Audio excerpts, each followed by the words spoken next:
All right, Khan Academy section, parallel and perpendicular lines from equations.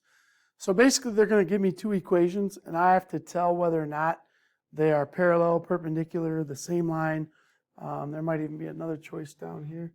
Let me see. Or neither, meaning they intersect but they're not perpendicular. So what I have to do, basically the only thing I have to do, I don't really have to graph those. I just have to find the slope of these lines. And just like on the SAT, sometimes you don't need to solve the whole question. You basically just need to solve part of it. So let's call this my blue equation. So I'm going to just write it out. Y plus 1 equals negative 4, x minus 2. And what I want to do is I want to get this thing down into slope-intercept. Slope-intercept form is the best. You know, when it's y equals mx plus b, I can very easily see what the slope is because it's a number in front of x. So let's work on this first one. I'm not going to do anything to the left-hand side, but I am going to distribute over here. Get positive 8. Then I'm going to minus the 1 from both sides. So the blue equation is y equals negative 4x plus 1. So I know that my slope is negative 4. Well, now we'll do the red equation. We'll do this one. This one is in standard form, which is a little bit tricky. Not that big a deal though. So standard form, what I want to do is I want to isolate y. I want to get y all by itself. So I'm trying to get that letter all alone. So the first thing I'm going to do is I'm going to subtract the 2x from both sides. And I'm going to have negative 8y. And then I'm going to choose to put the negative 2x in the front. I could have chose 16 subtract 2x, but I'm going to do negative 2x plus 16, so it's in slope-intercept form when I'm done. And then to isolate y further, I have to divide by that negative 8. And basically I get y equals, well, negative divided by negative is a positive. 2/8 is just a quarter. This back part doesn't really even matter, but I'm going to do it anyway. So looking at this one, it looks like the slope equals 1/4. And now I got to kind of analyze these two numbers and see, are they the same? Are they opposite reciprocals? Or are they neither? These two are opposite reciprocals. All right, meaning one's positive and one's negative, and they're reciprocals of each other, meaning like this one, if I wrote it as negative 4/1, the flip of that would be 1/4.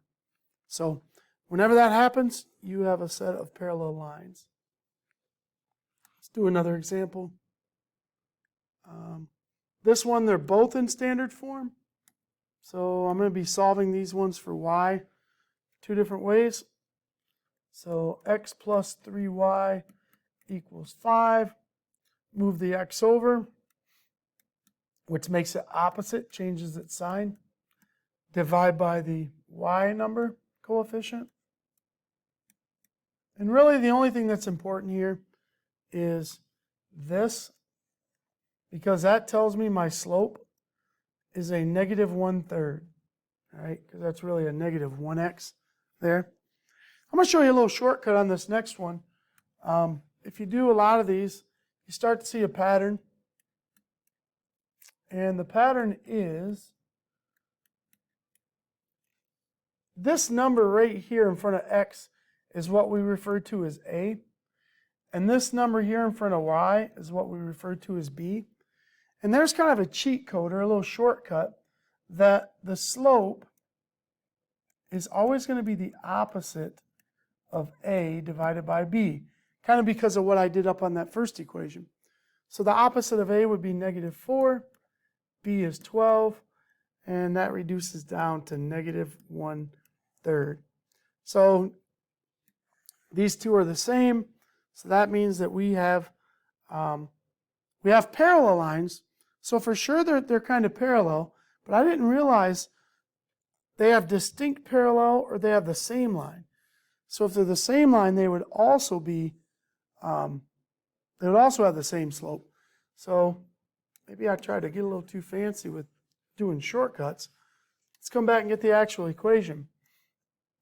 Y equals a negative 1/3 x plus 5 over 3. Well, over here, if I actually crank this thing out, I'm going to move the 4x to the other side. Divide everybody by 12. Everybody. Simplifies to negative 1/3 x. And 20 over 12, 4 does go into both of those numbers. Goes into there 5 times. Goes into there 3 times. So it looks to me like, yeah, they're parallel. However, because they have the same exact y-intercept, they're the same line. So correct answer for this one is A. So be careful on that. I didn't see that they had that choice there. All right, hopefully this helps you out, gets you ready for this Khan Academy.